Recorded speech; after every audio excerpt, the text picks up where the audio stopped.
Bismillahirrahmanirrahim. Assalamualaikum warahmatullahi wabarakatuh. Di sini saya perwakilan dari kelompok 7 akan mempresentasikan hasil kerja kelompok kami untuk memenuhi mata kuliah Pendidikan Agama Islam. Di sini saya akan menjelaskan tentang apa itu etika dan akhlak Islam. Yang perlu kita ketahui pertama adalah pengertian akhlak dalam Islam. Kata akhlak berasal dari bahasa Arab, yaitu jamak dari kata khulukun yang secara linguistik diartikan sebagai budi pekerti, perangai, tingkah laku atau tabiat, tata krama, sopan santun, adab dan tindakan. Secara terminologi, kata akhlak dapat diartikan sebagai perilaku manusia dalam segala aspek kehidupan. Dalam pengertian umum, akhlak dapat dipadankan dengan etika atau nilai moral. Beberapa definisi yang dikemukakan oleh para ahli diantaranya dari Ibnu Maskawi, Profesor Dr. Ahmad Amin, Al-Qurtubi, Muhammad bin Ilan As-Sodiqi, dan Imam Al-Ghazali. Ibnu Maskawi mendefinisikan akhlak adalah sikap jiwa seseorang yang mendorong untuk melakukan perbuatan-perbuatan tanpa melalui pertimbangan terlebih dahulu. Yang kedua, definisi dari Profesor Dr. Ahmad Amin. Profesor Dr. Ahmad Amin menjelaskan bahwa yang disebut akhlak ialah kehendak yang dibiasakan. Artinya bahwa kehendak itu bila membiasakan sesuatu, maka kebiasaan itu dinamakan dengan akhlak. Selanjutnya definisi dari Al-Qurtubi. Al-Qurtubi mendefinisikan akhlak adalah suatu perbuatan manusia yang bersumber dari adab kesopanannya yang disebut dengan akhlak, karena perbuatan itu termasuk bagian darinya. Selanjutnya definisi dari Muhammad bin Ilan As-Sodiqi. Muhammad bin Ilan As-Sodiqi mendefinisikan akhlak adalah suatu pembawaan dalam diri manusia yang dapat menimbulkan perbuatan baik dengan cara yang mudah tanpa dorongan dari orang lain. Beliau juga mendefinisikan akhlak adalah bentuk kejiwaan yang tertanam dalam diri manusia yang menimbulkan perbuatan baik atau perbuatan buruk, terpuji atau tercela dengan cara yang disengaja. Yang terakhir adalah definisi dari Imam Al-Ghazali. Imam Al-Ghazali mendefinisikan akhlak adalah suatu sifat yang tertanam dalam jiwa manusia yang dapat melahirkan suatu perbuatan yang gampang untuk dilakukan tanpa melalui maksud memikirkan terlebih dahulu. Maka, jika sifat tersebut melahirkan suatu tindakan yang terpuji menurut ketentuan akal dan norma agama, maka hal tersebut dinamakan akhlak yang baik. Tetapi sebaliknya, jika melahirkan tindakan yang jahat, maka dinamakan akhlak yang buruk.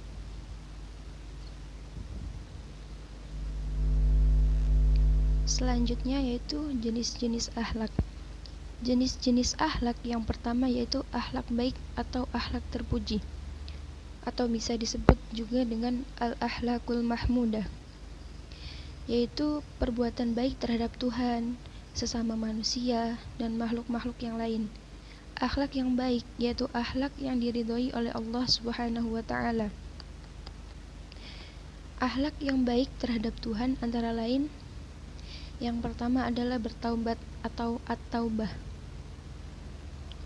Bertaubat atau at-taubah artinya suatu sikap yang menyesali perbuatan buruk yang pernah dilakukannya dan berusaha untuk menjauhinya serta melakukan perbuatan-perbuatan yang baik.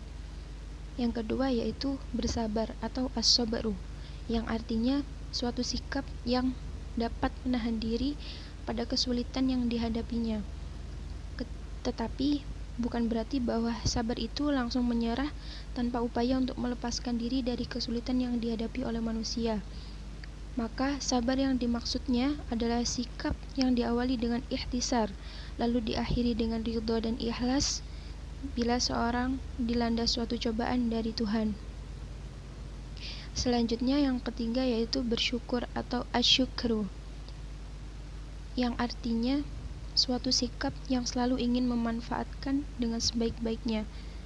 memanfaatkan sebaik-baiknya nikmat Allah yang telah diberikan, baik yang bersifat fisik maupun non-fisik, dan disertai dengan peningkatan pendekatan diri kepada yang memberi nikmat, yaitu Allah Subhanahu wa Ta'ala. Yang keempat yaitu bertawakal atau at-tawakkal, yaitu menyerahkan segala urusan kepada Allah setelah berbuat semaksimal mungkin untuk mendapatkan sesuatu yang diharapkannya. Oleh karena itu, syarat utama yang harus dipenuhi bila seseorang ingin mendapatkan sesuatu yang diharapkannya, maka ia harus lebih dahulu berupaya sekuat tenaga, lalu menyerahkan ketentuannya kepada Allah Subhanahu wa Ta'ala. Maka dengan cara yang demikian itu, manusia dapat meraih kesuksesan dalam hidupnya. Yang selanjutnya yaitu ikhlas atau al-ikhlas. Ikhlas artinya suatu sikap menjauhkan diri dari riya atau menunjuk-nunjukkan kepada orang lain ketika mengerjakan amal baik. Maka amalan seseorang dapat dikatakan jernih bila dikerjakannya dengan ikhlas. Selanjutnya yaitu roja. Roja yaitu sikap jiwa yang sedang menunggu atau mengharapkan sesuatu yang disenangi dari Allah Subhanahu wa Ta'ala. Setelah melakukan hal-hal yang menyebabkan terjadinya sesuatu yang diharapkannya.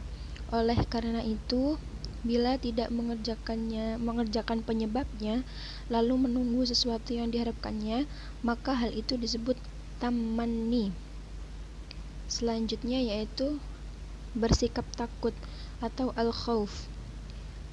Bersikap takut atau al-khauf artinya suatu sikap jiwa yang sedang menunggu sesuatu yang tidak disenangi dari Allah Subhanahu wa Ta'ala.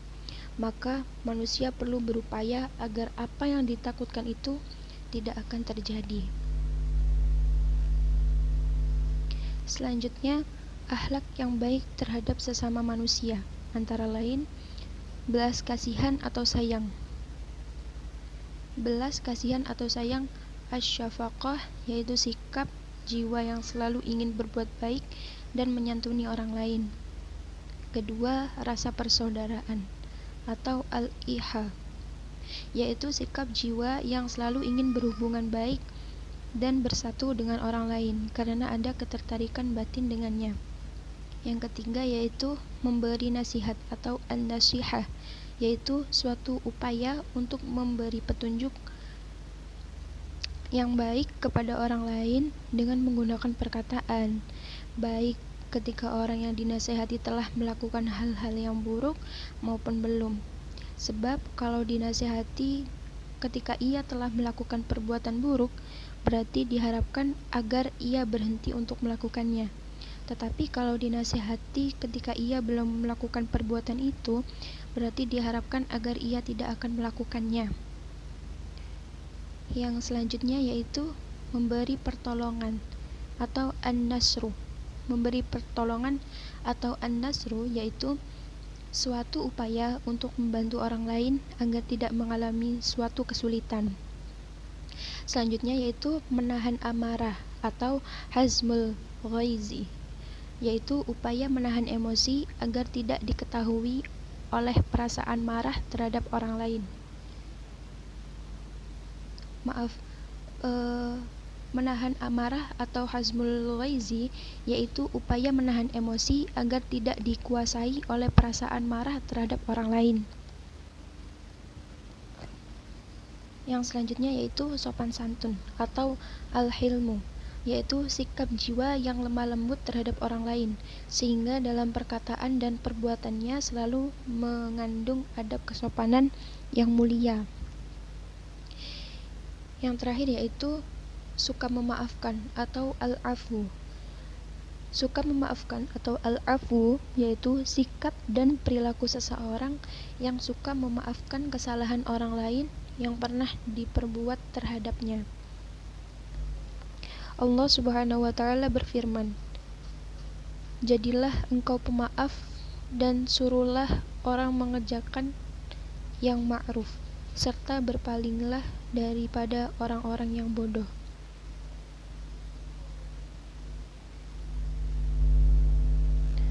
Selanjutnya yaitu yang kedua, akhlak buruk atau tercela, atau bisa disebut dengan al-akhlakul madmumah, yaitu perbuatan buruk terhadap Tuhan, sesama manusia, dan makhluk-makhluk yang lain.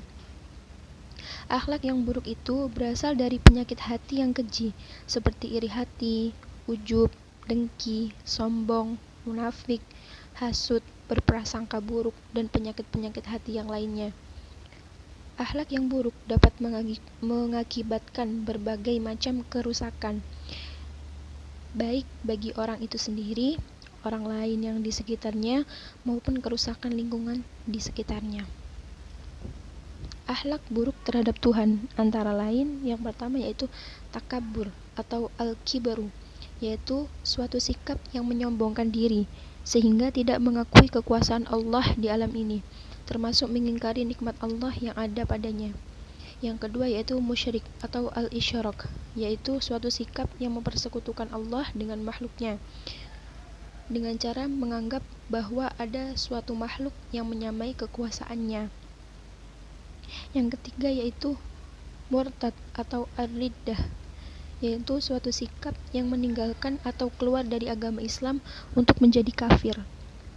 Yang keempat yaitu munafik atau an-nifaq, yaitu suatu sikap yang menampilkan dirinya bertentangan dengan kemauan hatinya dalam kehidupan beragama. Yang kelima yaitu riya. Riya yaitu suatu sikap yang selalu menunjukkan perbuatan baik yang dilakukannya, maka ia berbuat bukan karena Allah, melainkan hanya ingin dipuji oleh sesama manusia. Jadi perbuatan ini berbalikan dari sikap ikhlas. Selanjutnya yaitu boros atau berfoya-foya, atau disebut dengan al-israf, yaitu perbuatan yang selalu melampaui batas-batas ketentuan agama. Tuhan melarang bersikap boros karena hal itu dapat melakukan dosa terhadapnya, merusak perekonomian manusia, merusak hubungan sosial, serta merusak diri sendiri. Yang terakhir yaitu rakus atau tamak, atau bisa disebut dengan al-itirsyul atau at-tama'u, yaitu suatu sikap yang tidak pernah merasa cukup sehingga selalu ingin menambah apa yang seharusnya ia miliki tanpa memperhatikan hak-hak orang lain. Hal ini termasuk kebalikan dari rasa cukup atau al-qanaah dan merupakan akhlak buruk terhadap Allah karena melanggar ketentuan larangannya.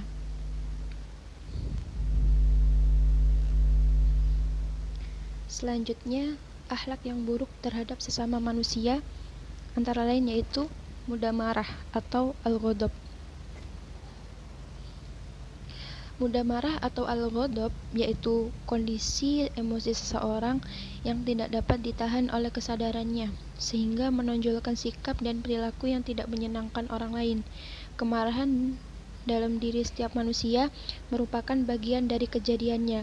Oleh karena itu, agama Islam memberikan tuntutan agar sifat itu dapat terkendali dengan baik. Selanjutnya yaitu iri hati atau dengki, al-hasadu atau al-hiqdu, yaitu sikap kejiwaan seseorang yang selalu menginginkan agar kenikmatan dan kebahagiaan hidup orang lain bisa hilang sama sekali. Selanjutnya yaitu mengadu-ngadu atau an-namimah, yaitu suatu perilaku yang suka memindahkan perkataan seseorang kepada orang lain dengan maksud agar hubungan sosial keduanya rusak. Selanjutnya yaitu mengumpat atau al-ghibah, yaitu suatu perilaku yang suka membicarakan perkataan seseorang kepada orang lain. Selanjutnya bersikap congkak atau al-as'aru, yaitu suatu sikap dan perilaku yang menampilkan kesombongan, baik dilihat dari tingkah lakunya maupun perkataannya. Selanjutnya yaitu sikap kikir atau al-bahlu, yaitu suatu sikap yang tidak mau memberikan nilai materi dan jasa kepada orang lain. Yang terakhir, berbuat aniaya atau az-zulmu, yaitu suatu perbuatan yang merugikan orang lain, baik kerugian material maupun non-material. Dan ada juga yang mengatakan bahwa seseorang yang mengambil hak-hak orang lain termasuk perbuatan yang zalim. Selanjutnya, etika pergaulan dalam Islam. Yang pertama yaitu pergaulan dengan teman sebaya. Hal-hal yang perlu diperhatikan dalam pergaulan teman sebaya antara lain: 1. Mengucapkan salam setiap bertemu dengan teman sebaya dan sesama muslim. Yang kedua, senantiasa menyambung tali silaturahmi dengan saling berkunjung dan berkumpul untuk hal-hal yang baik maupun belajar bersama. Yang ketiga, saling mengerti serta memahami kebaikan dan kekurangan masing-masing serta menghindari segala macam jenis perselisihan. Yang keempat, teman sebaya hendaknya saling tolong-menolong dalam hal kebaikan. Yang kelima, mengisi dan memberi perhatian satu sama lain, terutama jika ada teman yang sedang kesusahan atau ditimpa suatu masalah. Yang keenam yaitu senantiasa menjaga teman dari pengaruh buruk atau gangguan orang lain. Yang ketujuh, memberikan nasihat kebaikan satu sama lain, saling memberikan nasihat intinya. Yang ke-8 yaitu mendamaikan teman jika ada yang berselisih. Yang ke-9 yaitu mendoakan teman agar mereka senantiasa berada dalam kebaikan. Jadi mendoakan satu sama lain. Yang terakhir yaitu menjenguknya ketika sakit. Selanjutnya, yang kedua yaitu pergaulan dengan orang yang lebih tua. Hal-hal yang perlu diperhatikan dalam pergaulan dengan teman sebaya antara lain: yang pertama yaitu menghormati mereka dengan sepenuh hati dan senantiasa mengikuti nasihat mereka dalam kebaikan. Yang kedua, mencontoh tingkah laku mereka yang baik dan menjadikannya pelajaran. Yang ketiga, memberi salam setiap kali bertemu dan senantiasa bertutur kata dengan lemah lembut dan menjaga sopan santun. Yang keempat, tidak berkata kasar pada mereka dan menjaga perasaannya walaupun ia berkata tidak baik. Janganlah kita membalasnya dengan perkataan yang tidak baik untuk menghindari konflik, terutama konflik dalam keluarga. Yang terakhir yaitu senantiasa mendoakan, terutama jika mereka adalah orang tua kita atau saudara kita. Yang ketiga yaitu pergaulan dengan lawan jenis. Hal-hal yang perlu diperhatikan dalam pergaulan dengan teman sebaya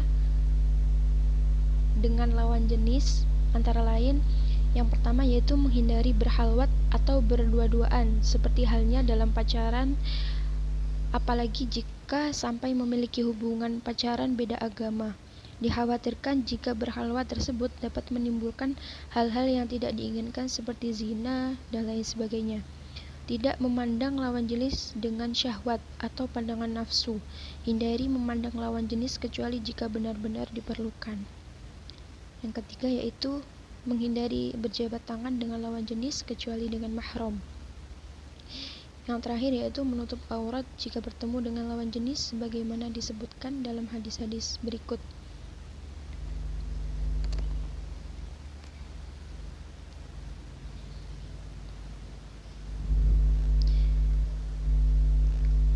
Dalam sebuah hadis yang artinya, dan janganlah kamu mendekati zina. Sesungguhnya zina itu adalah suatu perbuatan yang keji dan suatu jalan yang buruk. Jadi sebisa mungkin kita sebagai umat Islam yang baik harus bisa untuk menahan hawa nafsu. Menahan hawa nafsu artinya tidak mendekati zina dan lain sebagainya.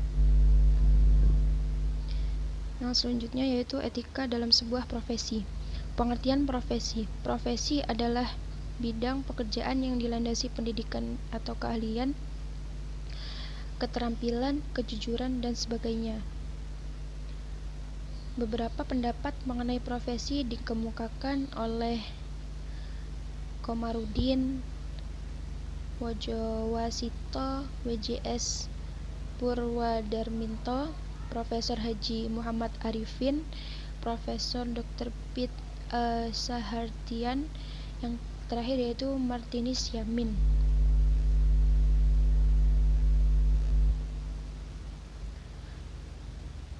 Menurut Komarudin, profesi adalah suatu jenis pekerjaan yang karena sifatnya menuntut pengetahuan yang tinggi, khusus, dan latihan yang istimewa. Menurut Wojowasito WJS Purwadarminto, pada tahun 1982, dalam Kamus Besar Bahasa Indonesia mengartikan profesional secara etimologi berasal dari bahasa Inggris yang disebut profession, yang berarti jabatan, pekerjaan, pencaharian yang mempunyai keahlian masing-masing. Yang selanjutnya definisi dari Profesor Haji Muhammad Arifin pada tahun 1995. Beliau mengartikan profesi adalah suatu bidang keahlian khusus untuk menangani lapangan kerja tertentu yang membutuhkan.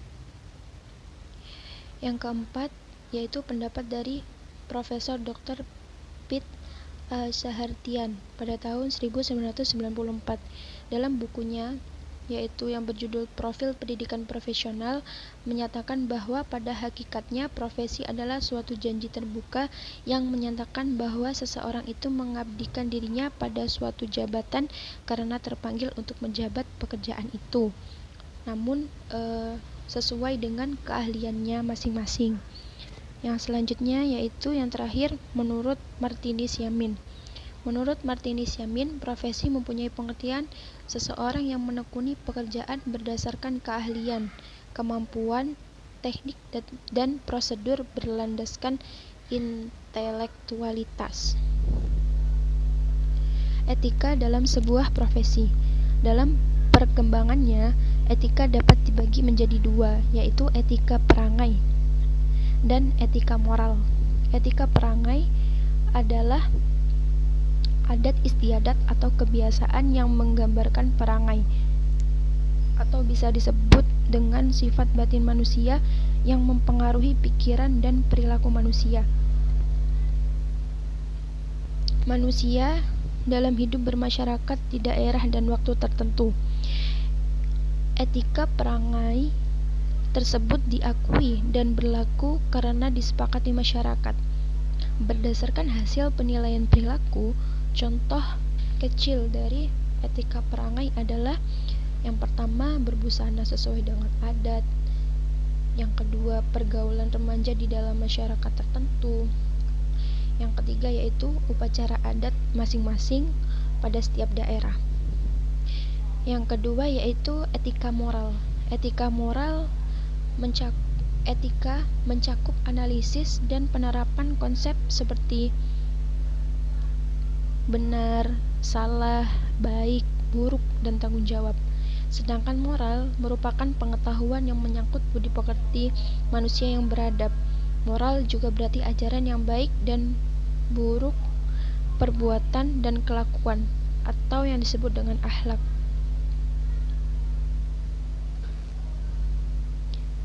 Etika. Contoh etika dalam sebuah profesi yaitu etika profesi dalam bidang kesehatan, etika profesi dan hukum kesehatan demi kepentingan masyarakat dan bukan sebagai suatu tujuan utama dari kegiatan itu. Etika profesi dan hukum kesehatan demi kepentingan masyarakat dan bukan sebagai tujuan utama dari kegiatan itu. Tidak mengherankan bahwa yang mempunyai profesi luhur bahkan bersedia mengorbankan hidupnya hanya demi menunaikan profesi itu. Secara umum, ada beberapa ciri atau sifat yang selalu melekat pada profesi, yaitu adanya pengetahuan khusus yang biasanya keahlian dan keterampilan ini dimiliki berkat pendidikan, pelatihan, dan pengalaman yang bertahun-tahun. Adanya kaidah dan standar moral yang sangat tinggi. Hal ini biasanya dilakukan oleh setiap pelaku profesi yang mendasarkan kegiatannya pada kode etik profesi dan mengabdi pada kepentingan masyarakat. Artinya, setiap pelaksana profesi harus meletakkan kepentingan pribadi di bawah kepentingan masyarakat, serta ada izin khusus yang menjalankan suatu profesi. Artinya, setiap profesi harus mempunyai prinsip bahwa mengedepankan kepentingan bersama daripada kepentingan pribadi. Etika dalam sebuah profesi mempunyai syarat-syarat dan ciri-ciri. Syarat-syarat dalam suatu profesi. Yang pertama yaitu melibatkan kegiatan intelektual. Yang kedua, menggeluti suatu batang tubuh ilmu yang khusus, artinya menguasai dengan betul profesi yang dijalankan. Yang ketiga yaitu memerlukan persiapan profesional yang alam dan bukan sekedar latihan, artinya benar-benar menguasainya secara profesional. Yang keempat, memerlukan latihan dalam jabatan dan yang berkesinambungan. Yang kelima, menjanjikan karir hidup dan keanggotaan yang permanen. Yang keenam, mementingkan layanan di atas keuntungan pribadi. Seperti prinsip yang harus ditanamkan dalam sebuah profesi, yaitu mengedepankan kepentingan bersama di atas kepentingan pribadi. Yang selanjutnya, mempunyai organisasi profesional yang kuat dan terjalin erat. Yang terakhir yaitu menentukan baku standarnya sendiri. Dalam hal ini adalah kode etik yang dibuat sesuai dengan standar yang telah ditentukan. Meskipun membuat standarisasi profesinya sendiri, namun hal tersebut harus tetap menggunakan atau sesuai dengan standar yang telah ditentukan. Selanjutnya yaitu ciri-ciri dan syarat-syarat profesi dikatakan profesional. Ciri-ciri dan syarat-syarat profesi dikatakan profesional apabila lebih mementingkan pelayanan kemanusiaan yang ideal dibandingkan dengan kepentingan pribadi. Yang kedua, seorang pekerja profesional secara relatif memerlukan waktu yang panjang untuk mempelajari konsep-konsep serta prinsip-prinsip pengetahuan khusus yang mendukung keahliannya. Yang ketiga, memiliki kualifikasi tertentu untuk memasuki profesi tersebut serta mampu mengikuti perkembangan dalam pertumbuhan jabatan. Yang terakhir yaitu memiliki kode etik yang mengatur keanggotaan, tingkah laku, sikap, dan cara kerja. Peranan etika dalam profesi. Yang pertama yaitu nilai-nilai etika itu tidak hanya milik satu orang atau dua orang atau segolongan orang saja, tetapi milik setiap kelompok bermasyarakat. Sedangkan kelompok yang paling kecil yaitu keluarga sampai pada suatu bangsa. Dengan nilai-nilai etika tersebut, suatu kelompok diharapkan akan mempunyai tata nilai untuk mengatur kehidupan bersama. Yang kedua yaitu salah satu golongan masyarakat yang mempunyai nilai-nilai yang menjadi landasan dalam pergaulan, baik dengan kelompok atau masyarakat pada umumnya, maupun dengan sesama anggotanya. Yang ketiga yaitu sorotan masyarakat menjadi semakin tajam, manakala perilaku-perilaku sebagian para anggota profesi yang tidak didasarkan pada nilai-nilai pergaulan yang telah disepakati bersama atau yang tertuang dalam kode etik profesi. Jadi dalam sebuah organisasi profesi harus menanamkan kode etik kepada setiap anggotanya. Oleh karena itu, jika dalam seseorang atau salah satu orang yang menyimpang dari perilaku yang ada pada kode etik sebuah organisasi, maka akan dianggap sebagai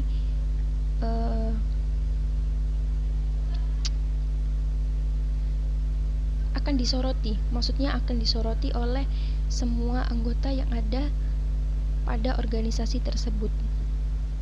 Jadi kode etik itu harus ditanamkan dalam semua anggota agar tidak terjadi penyimpangan.